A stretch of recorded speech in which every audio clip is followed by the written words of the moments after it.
Sœurs et frères dans le Christ, paix, joie, grâce, amour, à chacun et à chacune de vous, au nom de notre Seigneur Jésus-Christ, en ce dimanche 25e du temps ordinaire. C'est dans les situations extrêmes, dans les situations parfois graves et difficiles, qu'on reconnaît vraiment ce qui est important, qu'on reconnaît vraiment ce qui a de la valeur. Vous êtes d'accord avec moi aussi qu'il y a des choses que l'argent ne peut pas acheter. Et souvent, ce sont les choses les plus importantes. L'argent ne peut pas acheter la vie parfois. L'argent ne peut pas acheter votre solitude. L'argent ne peut pas acheter l'amour, l'amitié, la considération, le respect. Et quand ces choses sont liées à un bénéfice ou à l'argent, alors elles sont fausses. Parce que quand l'argent ou le bénéfice disparaît, on se rend compte qu'elles disparaissent. Quand les gens sont autour de vous par amitié, ou plutôt parce qu'ils ont quelque chose à sucer de vous, un bien, un profit, quand le profit n'est plus là, vous ne les voyez pas. Et souvent le profit disparaît dans les moments les plus importants, les plus difficiles, quand votre vie est à risque et en danger.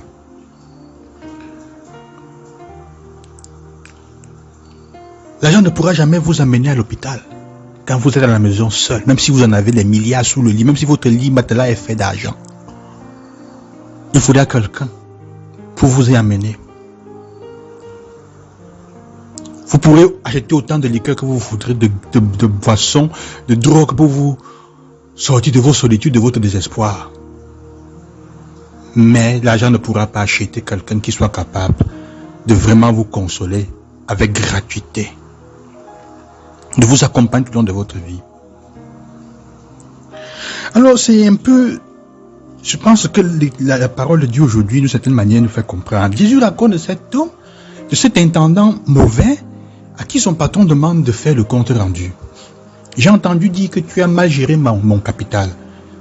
Fais ton compte rendu parce que déjà demain tu ne pourras plus servir. Tu ne seras plus à toi. Tu ne vendras plus. C'est-à-dire que tu ne t'occuperas plus de mes affaires. Fais-le vite.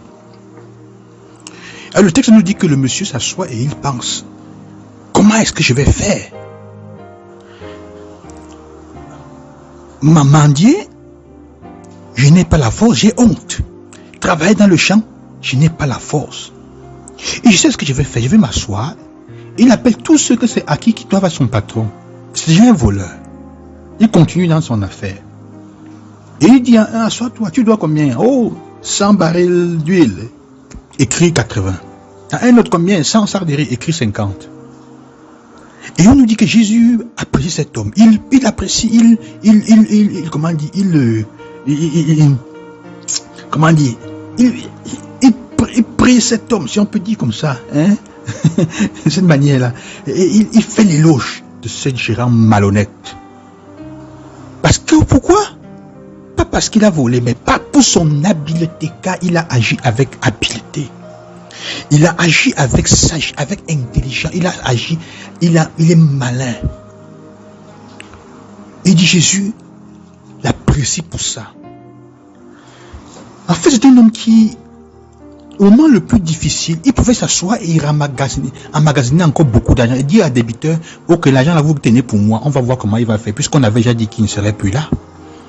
Mais il l'utilise, au lieu de gagner, de regarder son va. Il sait très bien que l'argent ne peut pas acheter certaines choses. Ce de quoi il aura besoin de plus dans sa vieillesse, comme il dit, ce sera de quelqu'un qui l'accueille. Ce sera d'un toit. Ce sera d'un ami, d'une personne. Alors il fait une faveur pour gagner le respect et pour gagner une relation.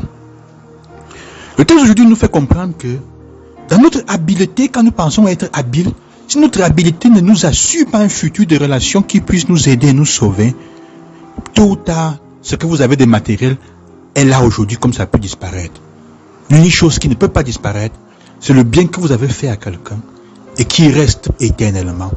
Je lui dis, même s'il a fait ce bien par malhonnêteté, avec intérêt, mais il a mis son habileté. Parce qu'au moment le plus important, le plus crucial de sa vie, il comprend ce qui est important. C'est ce que je disais au début. C'est seulement les situations extrêmes et de graves dangers, difficultés, qu'on comprend quelles étaient les choses les plus importantes sur lesquelles il fallait investir. N'attendons pas ce moment, quand on se retrouvera dans les moments difficiles. Déjà, l'évangile nous fait comprendre. Et pour comprendre cela donc, faites-vous des amis avec l'argent malhonnête. Avec le jour où il ne sera plus là, Ces amis vous accueillent dans les demeures éternelles. La deuxième chose qu'il faut comprendre, c'est parce que si tu as confiance dans peu, on t'en confiera beaucoup. Qui peut te faire confiance? Es-tu une personne de confiance? Es-tu une personne de confiance? Pour être capable de faire le choix comme ce monsieur a fait, d'investir sur les relations et non sur autre chose, il faut aussi être conscient de ce que j'ai dit à la fin.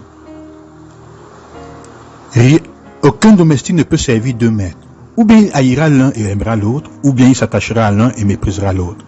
Vous ne pouvez pas servir à la fois Dieu et l'argent. Celui que vous servez devient votre maître. Un vous servirez et l'autre deviendra votre maître, votre serviteur. Ça veut dire quoi? Ça veut dire que dans les deux cas, il n'y a qu'une seule de ces choses qui peut être ton maître, ou Dieu ou l'argent. Et si l'un est ton maître, l'autre deviendra ton serviteur. Et tu devras te mettre au service de l'autre. Si Dieu est ton maître, l'argent se mettra à ton service. Et l'argent se mettra au service pour aider et pour aimer ton maître. Et ce qu'il y a autour. Il s'agit de remettre les choses à leur place. Et donc, comme je disais, de savoir juger quelles sont les bonnes relations dans notre vie qu'il faut garder. Tenez les relations qui sont importantes. Soignez les relations qui peuvent vous sauver la vie. Et des autres, laissez-les tomber.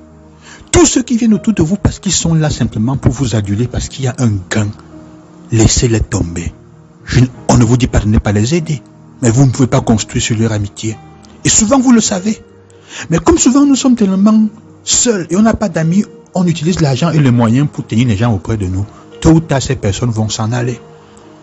Et souvent les vraies personnes qui sont là par gratuité, on les chasse. Parce que l'ami vrai est aussi celui qui n'a pas peur de te dire les choses comme elles sont quand elles ne vont pas bien. Mais ceux qui t'adulent toujours, comme disait un de mes amis, il dit tu es mon ami, il me disait tu es mon ami. Il dit pourquoi? Il dit parce que quand ça ne va pas, tu me dis que ça ne va pas. Parce que tu n'as pas peur de me dire les choses comme elles sont quand ça ne va pas, même si je vais me fâcher. Sachez investir sur les relations. Demandez au Seigneur maintenant, c'est une chose importante dans la vie, frères et sœurs, la grâce de faire un bon discernement dans vos amitiés, les bonnes relations. Sachez investir.